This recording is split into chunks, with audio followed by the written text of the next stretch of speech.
All right, everyone. This will be a short and sweet presentation today, going over the three readings for this week.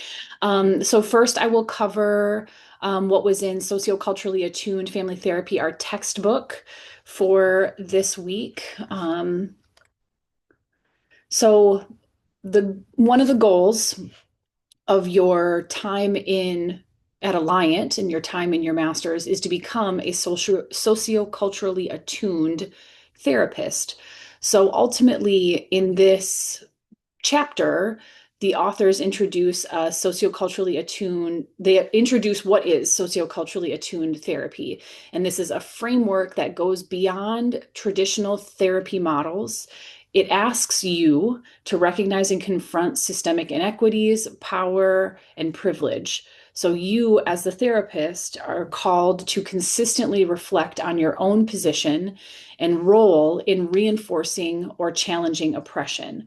So ultimately here you're asked to examine your own biases. So one of the experiences that you will have throughout your time in your master's and hopefully beyond is learning some stuff about yourself that you may not be super proud of, or recognizing biases or stereotypes that you have internalized that you didn't realize were there. So my hope is that you are very gracious with yourself, and you really lean into the learning of this process. So, with sociocultural attunement, this also centers the lived experiences of marginalized clients. So, remember, social location is made up of like 15 different kind of characteristics, 15 plus. It's always kind of growing as we further understand the complexity of humans. But when we talk about marginalized clients, we tend to go right to things like race or sexual orientation or ability status. Remember that marginalization happens in all kinds of different social positions or social locations. Okay, some key principles of sociocultural attunement. It is focused in equity. So remember, equity is not the same as equality. Equality kind of blanketly states everyone should have the same thing, access to the same thing. And equity is much more personalized on the basis of need, on the basis of social location or socialization. So equity is what that specific person needs or what would be supportive for that specific person. And accountability, that's your accountability. If you mess up, if you have a moment where you realize that you just stuck your foot in your mouth, that you put voice to it, you have humility, you bring it in the room. Because sociocultural attunement is also about recognizing power in the room, that we as therapists have inherent power, naming that, being aware of that, while also working to try to balance it as much as possible. So again, you're not the expert. It's also not like the customer's always right kind of a thing. So it's a both and, where you're balancing power in the room with your client.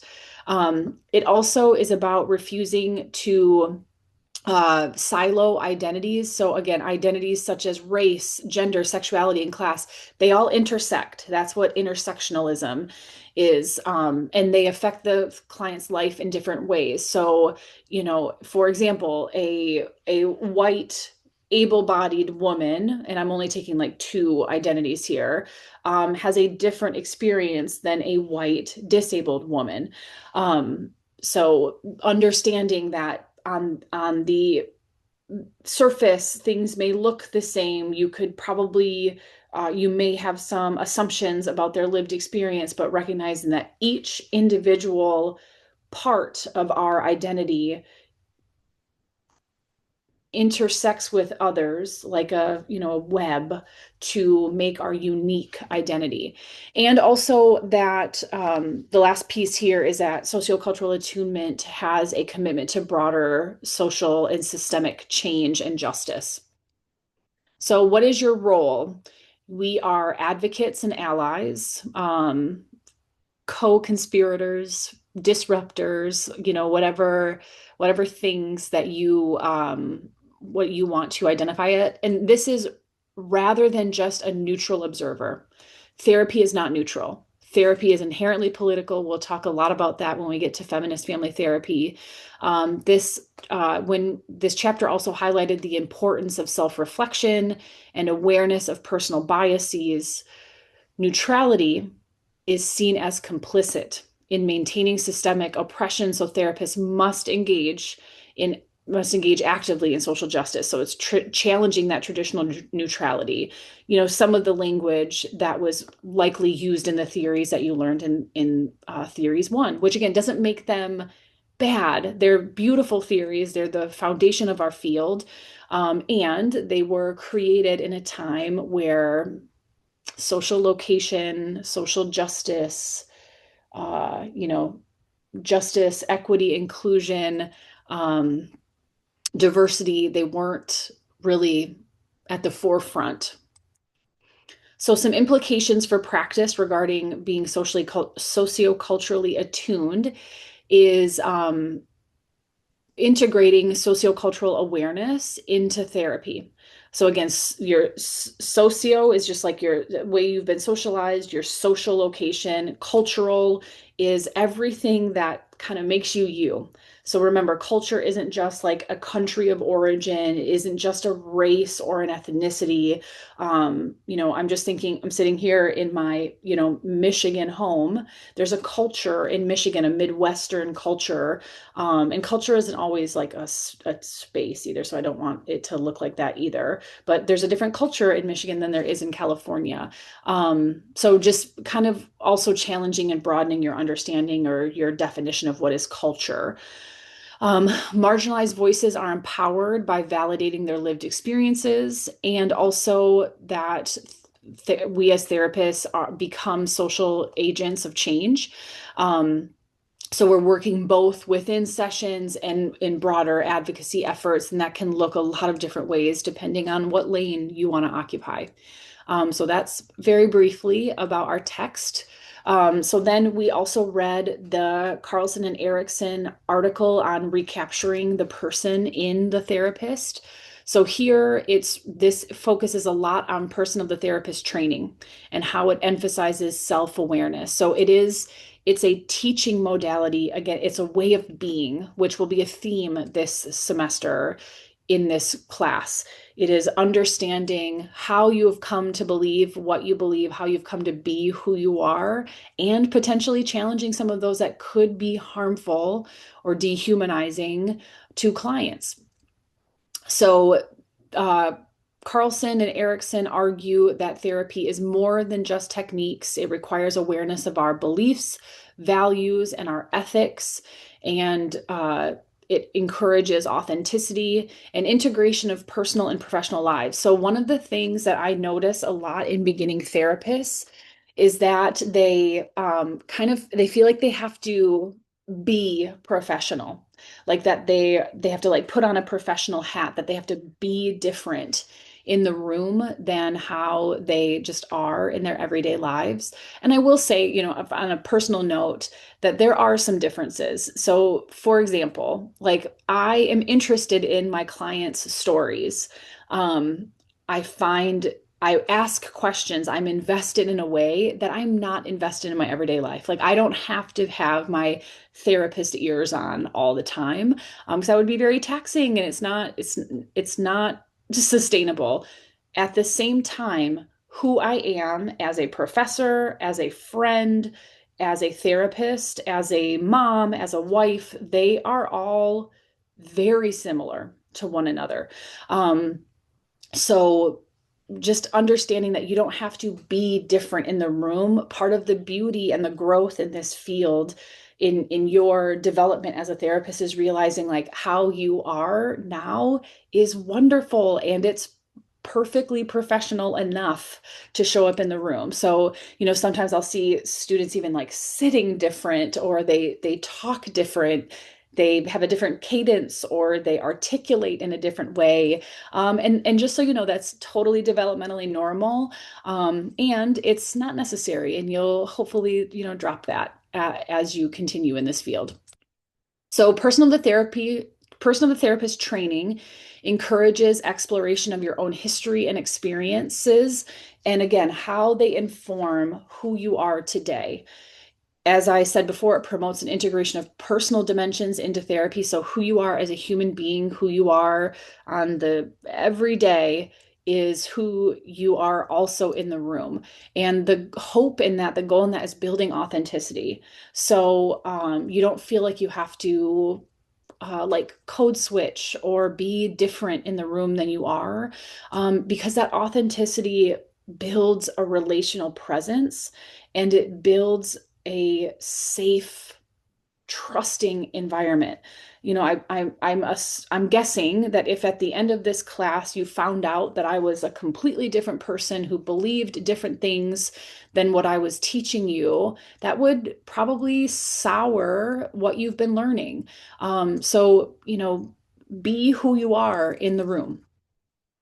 So your personal theoretical orientation, this is what the authors emphasize as important to develop. This essentially means integrating what you learn from the formal models that you learned in theories one, that you will be learning here in theories two, with your own values, cultural influences, and experiences.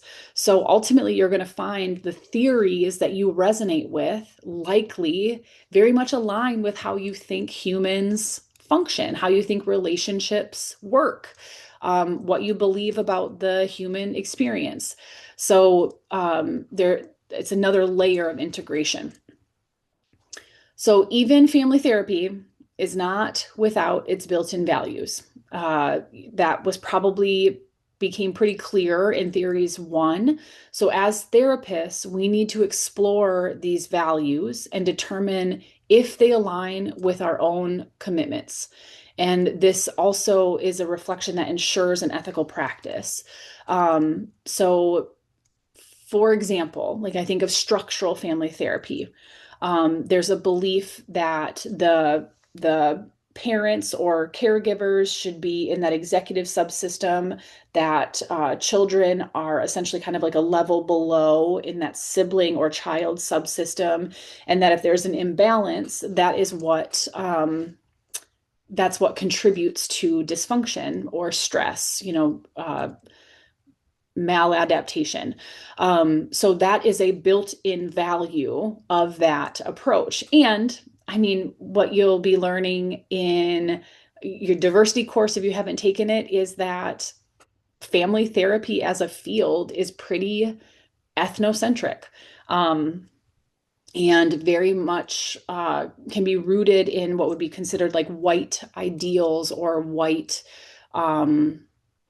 values. So the field at large is criticized for that within it. So again, the approaches that we'll be learning this semester have been key in some of the, challenging and the hope of like dismantling some of those problematic assumptions of like what is a good family or a functional family, what a family should look like. So I digress, but that's just a piece of this. Okay, so your stance.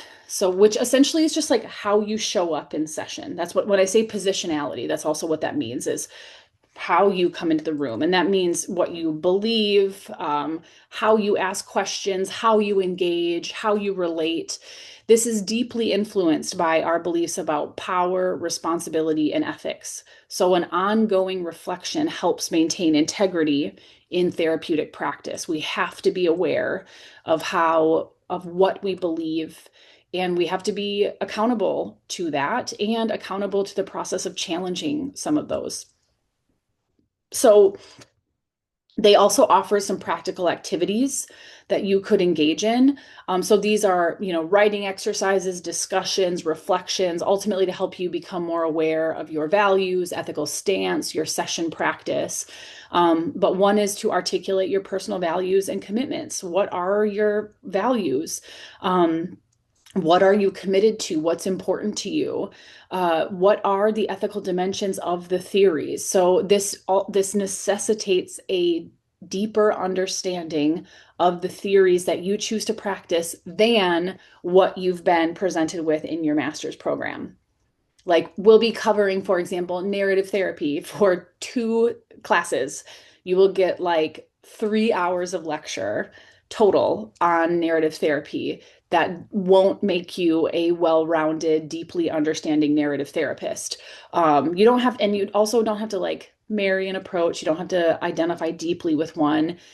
And when you find yourself leaning toward theories, I really encourage you to do some deep dives on what are the theoretical underpinnings, what is the history of these approaches, and they can help you just, again, better understand the ethical dimensions.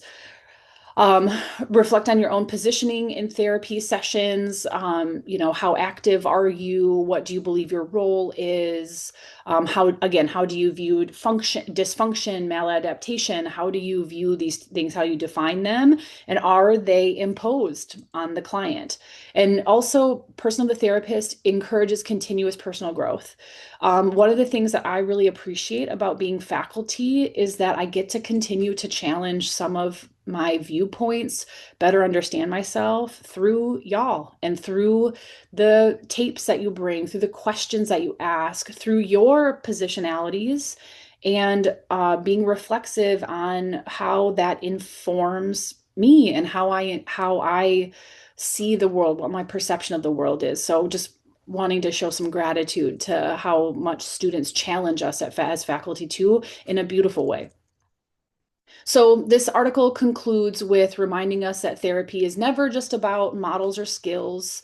It's our values that shape the work that we do. It's very personal. We have a faculty in Los Angeles, Dr. Dadras, Iman Dadras, who talks about being a psychometrician. And that ultimately means trying to be a robot in the room and just deliver perfect interventions. Not believing that my values affect the work that I do. As long as I just deliver the intervention, it doesn't matter what I believe.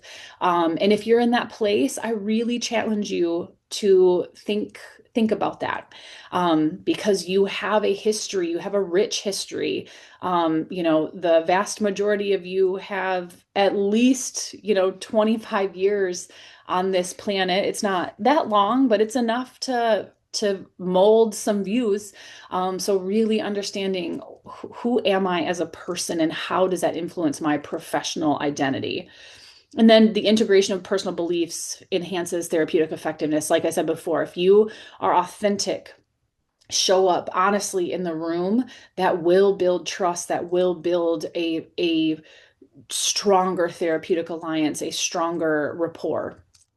Okay, so then the last article that we read was, Does the Person of the Therapist training promote self-care?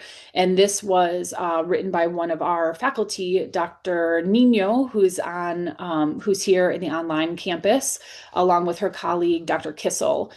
So ultimately, here, the intro to this is that therapy is emotionally taxing, self-care is essential.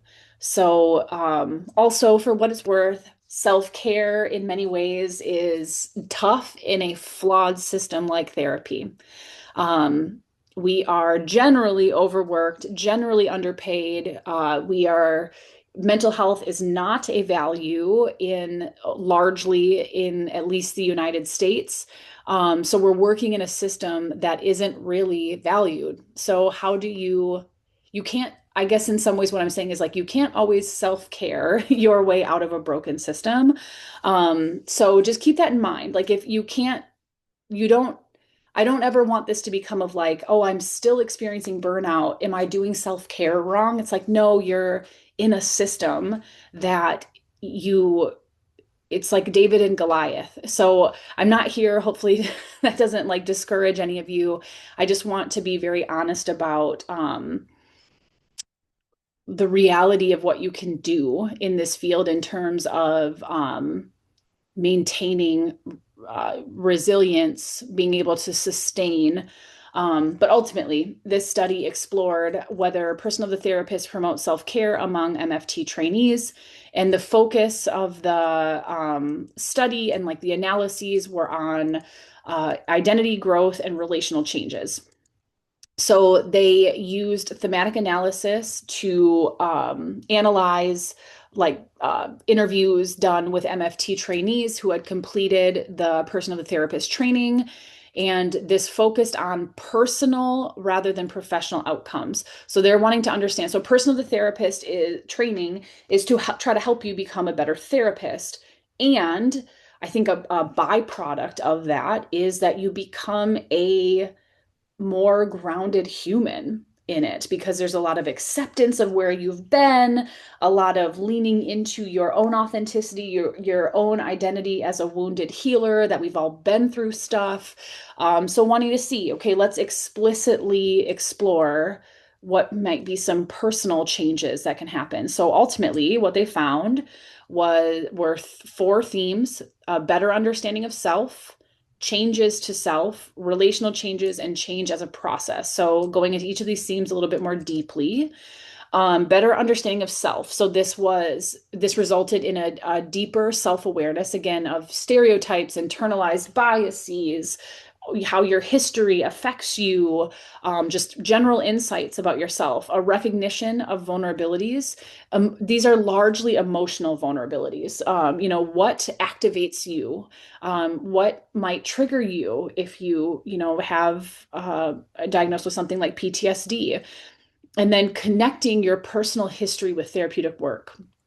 So, how has your own kind of pilgrimage, your own journey, how does that relate to those of your clients? How does that shared human experience affect you and the therapeutic work that you do? The second theme, changes to self.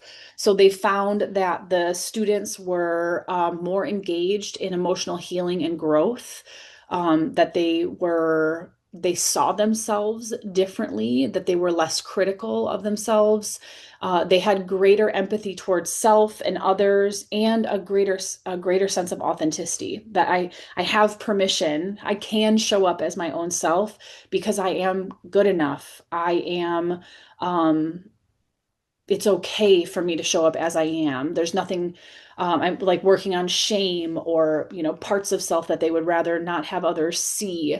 Person of the therapist is a very vulnerable type of training that really tries to kind of peel away the layers of the onion. The third theme, relational changes. So they found positive shifts in their relationship, so improved family and peer relationships. These were both personal and professional. And this happened through having better communication skills, maybe asserting self, having some more assertive communication, and better boundary setting. So, having a boundary, recognizing it and maintaining it. Because I'm going a little bit off here, but just a reminder that boundaries are like fence gates. They're meant to help maintain a relationship, not shut someone out. So sometimes when people hear boundary, they think, oh my gosh, I'm being cut off, or this means that they don't want to talk with this person anymore. And really, boundaries are meant to try to sustain relationships in a healthy way. So, I'll take like my sister, for example. One of my personal boundaries with her that she doesn't necessarily know is that I don't really share super vulnerable information with her, because I've learned over the years that she doesn't really know what to do with it. And sometimes she may mention it in a joking way when it's pretty hurtful. So, in order for me to maintain as close of a relationship that feels safe to me, I don't share super vulnerable things with her. Again, in an attempt to maintain our relationship. It's not necessarily a compromise. Boundary setting is kind of learning what other people's capacities are and how you can show up in a way that still feels safe and connected to you, but not that you're not so open that you leave yourself open to maybe being hurt. And then the last theme was change as a process. So this is not a one-time event. Change is not a one-time event. It's an ongoing process. It's iterative, meaning that you go through the process, you learn something, and then you start back at the top of the process. It's just iterative just means like over again. It the students they embraced vulnerability. And they were able to build resilience, emotional resilience over time, relational resilience. So ultimately, person of the therapist enhance they found that person of the therapy training enhances both professional and personal well-being. It does encourage self-care practices such as boundary setting, such as assertive communication. So self-care doesn't just mean like bubble baths and massages. It means being able to show up authentically and from a values-based place where you're like proud and feel good about how you're showing up. And then at the what they ultimately recommend is integrating person of the therapist training into MFT programs, which is exactly what we do here at Alliant. So that is our lecture for this week.